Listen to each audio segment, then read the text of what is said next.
edited off. Yeah. Feel like Use it as a blooper. Why? Because I lost it. I really did lose it. Woohoo. Okay.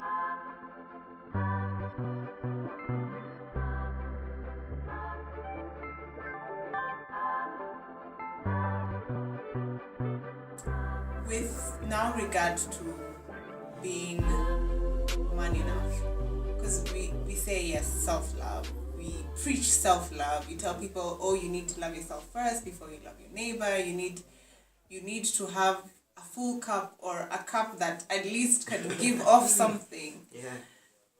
But it's one of the hardest things to do. And now that brings me to, do you think you're enough? Well, I think that you can never be enough. You can never be a cup full of love. Alright? But, well, you can be a cup that can dish out love. But not necessarily love. I'm just saying, do you think you're enough to the people around you, to your family, to your friends, and not in the sense of, I mean, because of course you'll never satisfy everybody. Yeah. But do you have that feeling inside of, I don't have to overexert myself just to impress someone? Or do you sometimes feel like sometimes you're not enough? You do get that feeling where you're like, oh man, I'm not enough in this situation. Like you'd want to over impress, Yeah.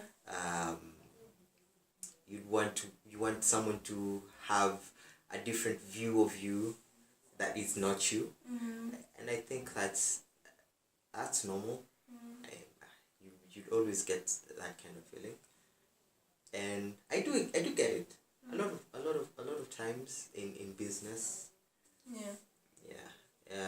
In a new class also. Yeah, when you're teaching. When you're school, teaching, yeah. It's a new class, and sometimes you don't feel like you'd see the students come in and you're like, wow, okay. Will I be able to do this? Yeah.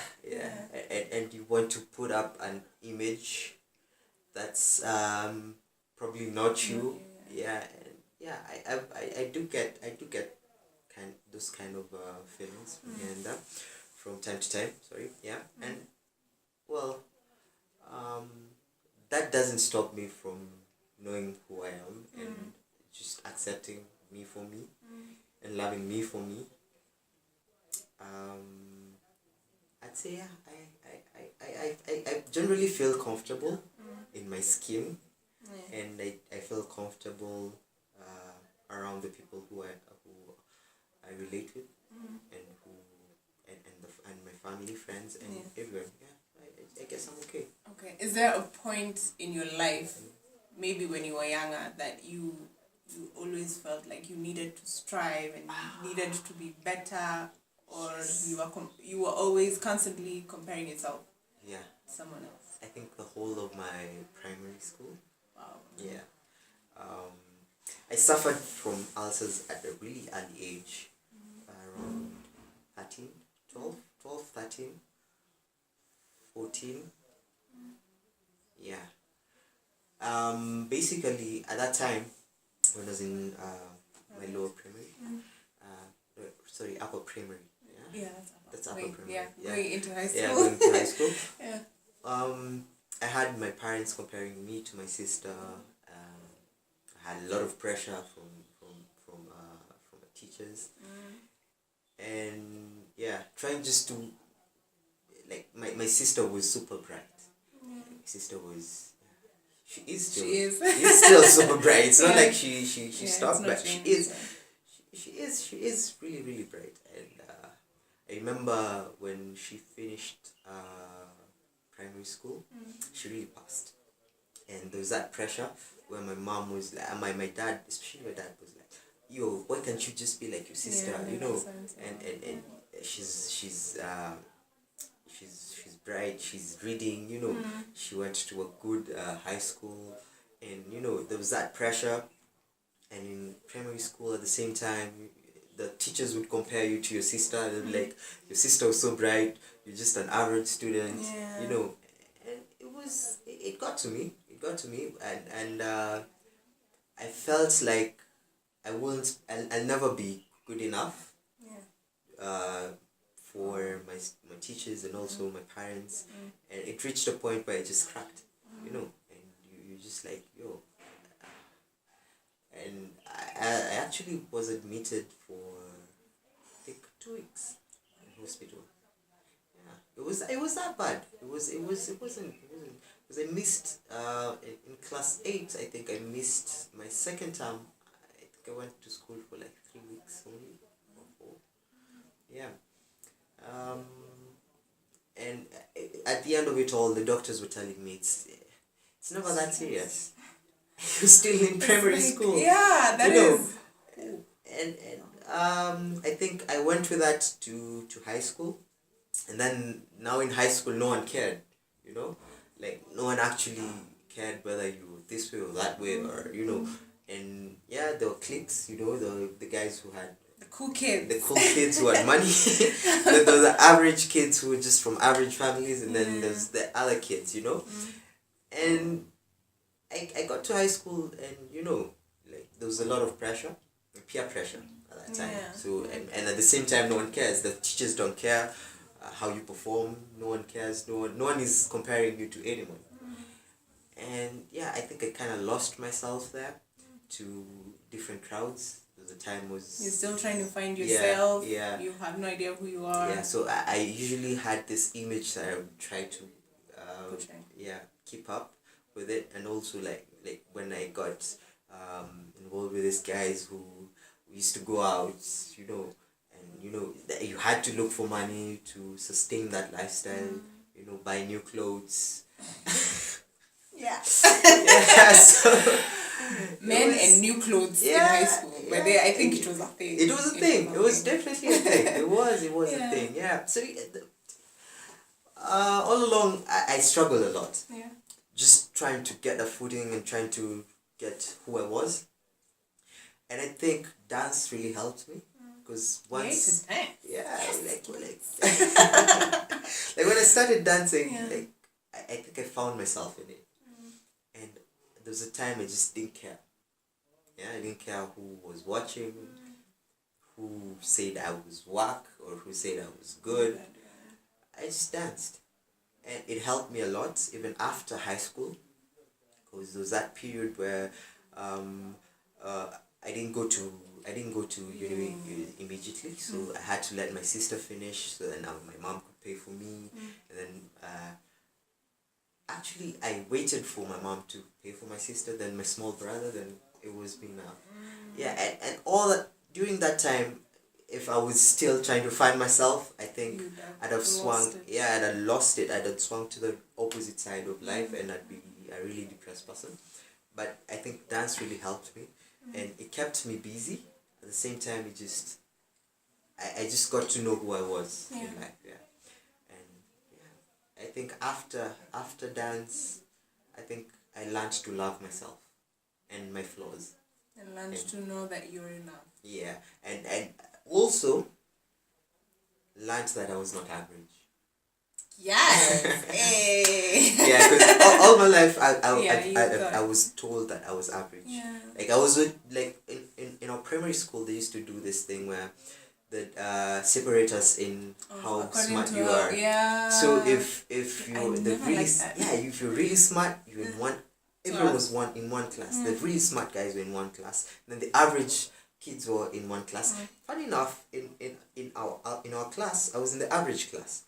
Most of the people who were there were artsy people. Yeah. So we used to be told you're average, you're this, and I meet these guys nowadays, and some of them are the smarter kids. Some of them are doctors now. Some of them are engineers. These are the ones. Some of them are really good photographers. Really, really good. Some of them did architecture. Really good. Artists, and others draw comics. There's one friend of mine who with in primary school. He's now a comic artist. He's really, really nice.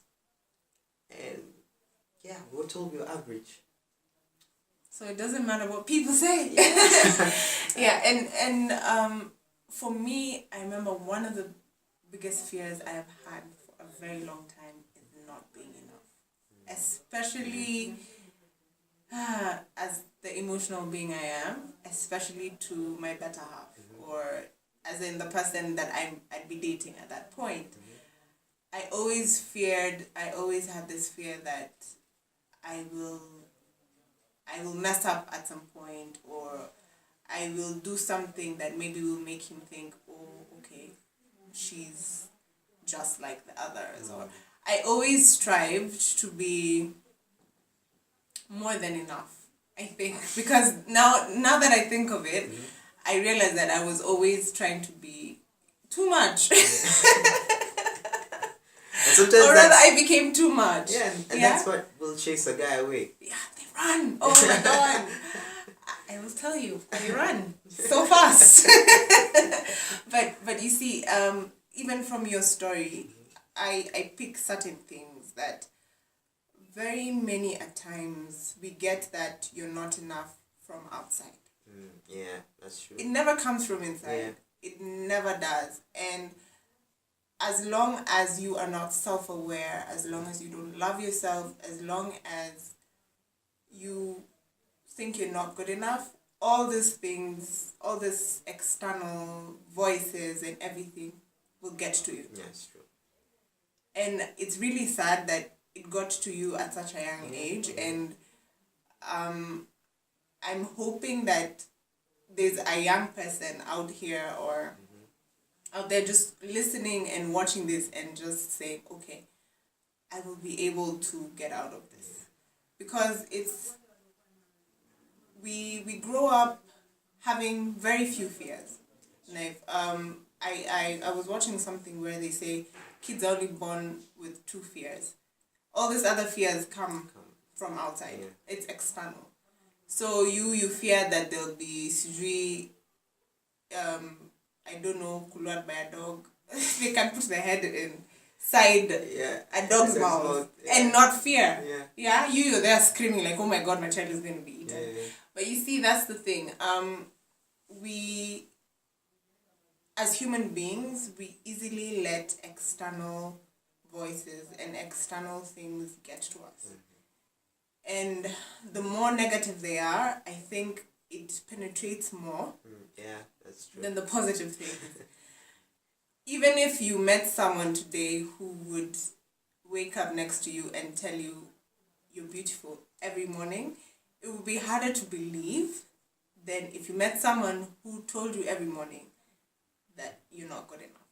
That's true. Trust you me, you would let that not good enough get to you so fast and you'd want to do something about it. Which is so strange, and it's something that I'm really trying to understand about human beings. You as a psychology major can let me know how that works. But yes, so he did psychology in uni. But I don't know, it's one of those things. How is it possible that you sip in more of the negative than the positive? Well, it's easier to believe. Like, it's easier to believe that you're less of something and to believe that you're more of something. Yeah? Like, when you remember when we were kids, your mom would get angry and probably before smacking you would tell you something like, oh, kichwa ya basi, yeah. That was more painful than even the beating, man. It's true. That was more and then painful. That would stick like, man, alisema kichwa yangu inakaa basi. Yeah. I think it's, for humans, it's easier to sip in the negative than the positive. Okay. And it's that's why people will be in toxic relationships and toxic friendships. Yeah. And not realize it till it's like really too late. Yeah. But then again, if you are self-aware and have self-love and you give yourself love, once you find someone who's bringing in negativity into your life or just dishing out negative vibes to you, you see it from afar. And you cut it. Yeah, it's easier for you to cut that person. Yeah, it's easier for you to cut when you know that you know who you are, and you know what you're capable of. You are aware of your mind, body, and soul. In all. Okay. I think also it also biblically. I'd say even without self-love, you cannot begin to understand God's love. That is true. That is very true. You cannot. You cannot. You will always see the negative side of everything. So it's easier for the devil to just come and sweep you off. Like today, you'd feel like I'm a winner. I'm everything, but that negative voice in your head will always come in, and if you're not aware of yourself, if you're not aware, and you're not strong enough, then that voice just comes and sweeps you off your feet. Well, I feel like this was such a heavy topic because it's hard to talk about things that you're still trying to figure out even yourself, and it also opens up your mind to everything that is going on around you and even that is happening in your own life.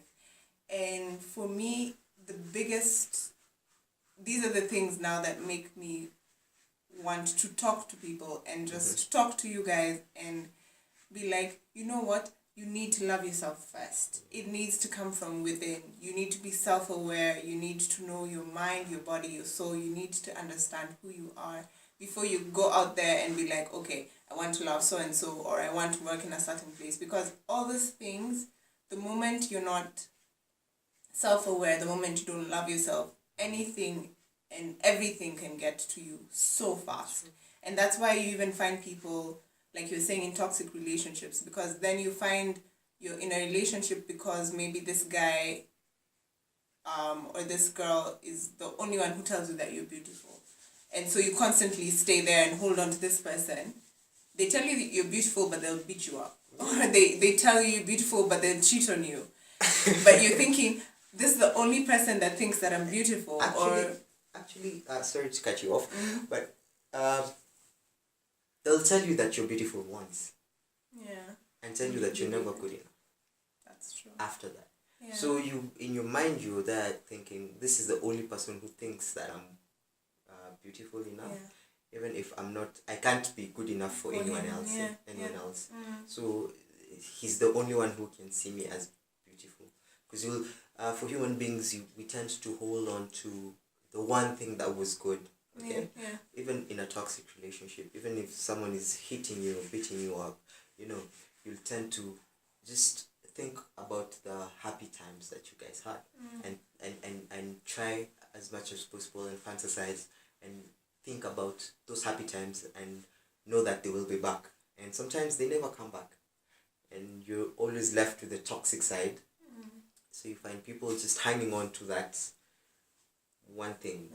That one string of... So you will never know how pretty you are, how beautiful you are, because you won't even let someone else to come in that space and tell you that you're pretty. All these good things, and you constantly crave that attention from someone, and you don't realize that that's a way of not self-loving, because then you'll be hooked to when someone says, oh, you're so beautiful, everything else doesn't matter. Or you'll be hooked to when someone treats you right once, but then the rest of the relationship is just completely toxic.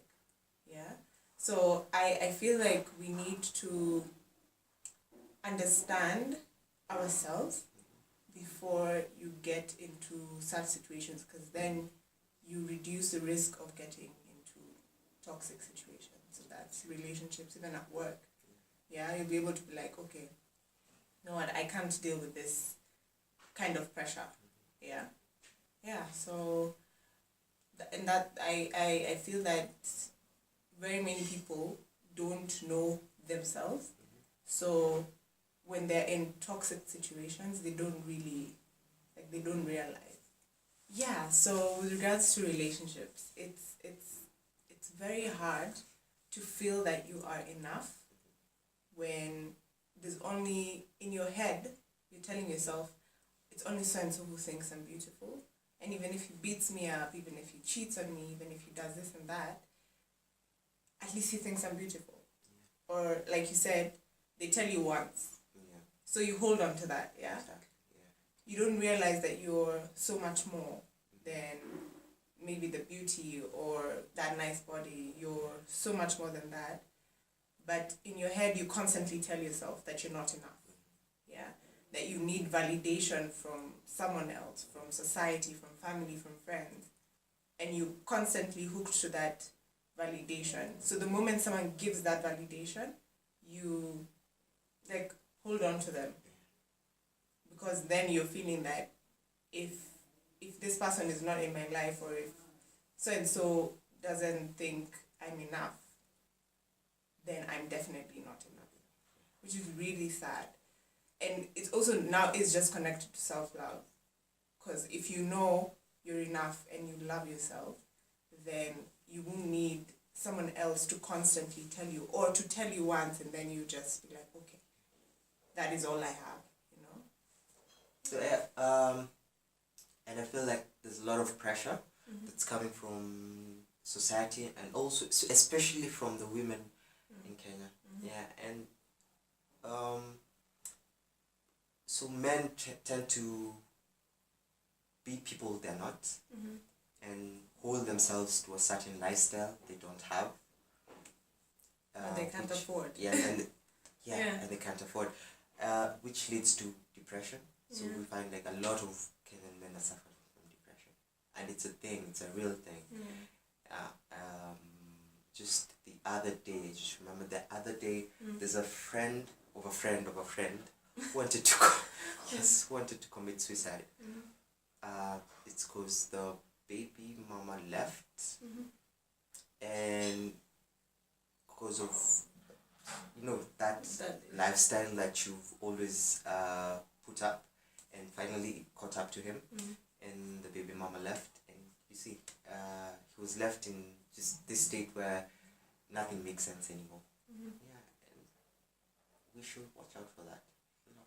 Well, it's true. It's sad because it's something that could be constantly in someone's head, and they're telling themselves, I'm not enough until, or not unless I've reached a certain level, that I won't be appreciated by my girlfriend, by society, because I don't have a car, because I don't have a house, because I still stay at home, all those things. And I guess it's true. Yes, there's that pressure from in the dating world, but I'm hoping that if you're the one giving pressure, stop. Yeah, if you cannot accept a man or a woman for whom they are, don't give them pressure, and don't make them feel like they're not worth it. That's true. If you're not going to make someone feel like they're worth it, leave. Yeah, there's no need for that toxicity and that pushing someone to the edge. I mean, like committing suicide, that's like, that's a whole other level. Yeah. So yeah, we should be kinder to each other. The same way you want to be kind to yourself, and the way you mentioned in the Bible about loving your neighbor as you love yourself. If you're going to be kind to yourself, you might as well be kind to everybody around you. Yeah, so what's your take home from this whole conversation? Well, I think we've said a lot. Yeah. We have said a lot. I'd say self-love is all about knowing you. So when you know yourself, you get in tune with yourself, you are able to love you completely, body, mind, and soul. And also, once you love yourself, it doesn't mean that you're selfish. Yeah, you're not selfish in loving yourself, but also don't self-indulge a lot. Don't be, what's the word, vain. Vanity. Yeah. So if you love yourself too much, then it becomes toxic. Yeah. So it's a thin line. Yeah. Is it really? Yeah, because you don't know. No. Okay. I don't. It's not.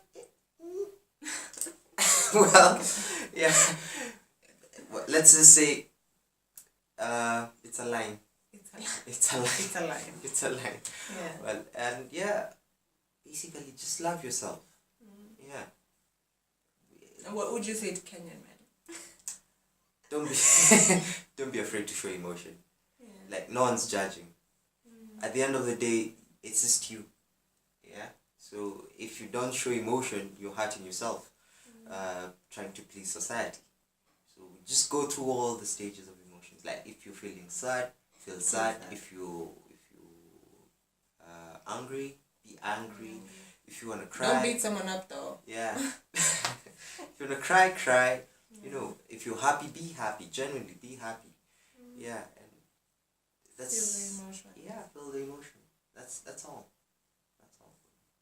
Okay. I think for me, my major take home is that self-love is a step by step. Yeah. You need to sit down and be like, you know what, I need to love myself. And I need to be selfish, because in a way it's thinking of you first. You need to know that you come first. In that job, at home, even if you want to please people, you still come first. Yeah.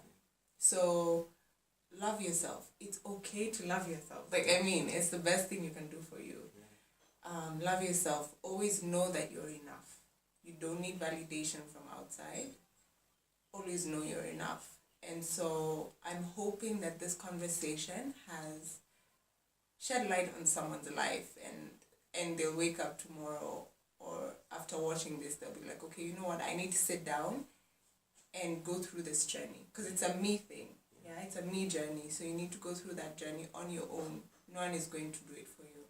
No one is going to love you for you, you know. So I'm hoping to meet you in my next conversations. Let me know what you think about this conversation. Like, share, and if you have like things that you'd like to talk about, also just put that down in the comments below. But for now, don't forget to live, love, and dance. And thank you so much for coming. Thank you so much for being here. Yeah, so bye-bye.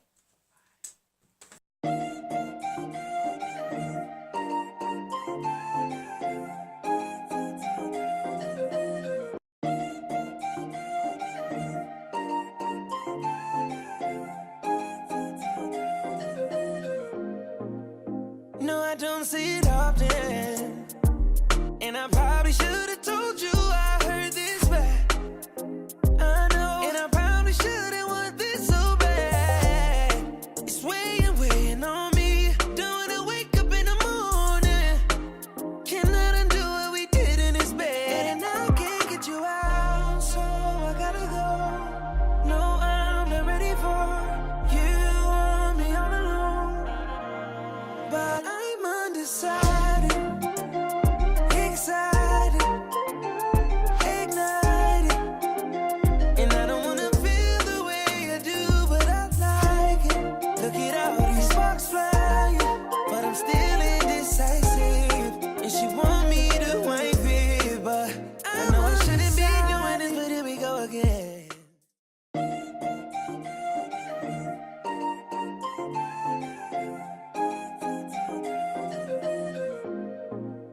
No, I don't see it often, and I probably should have told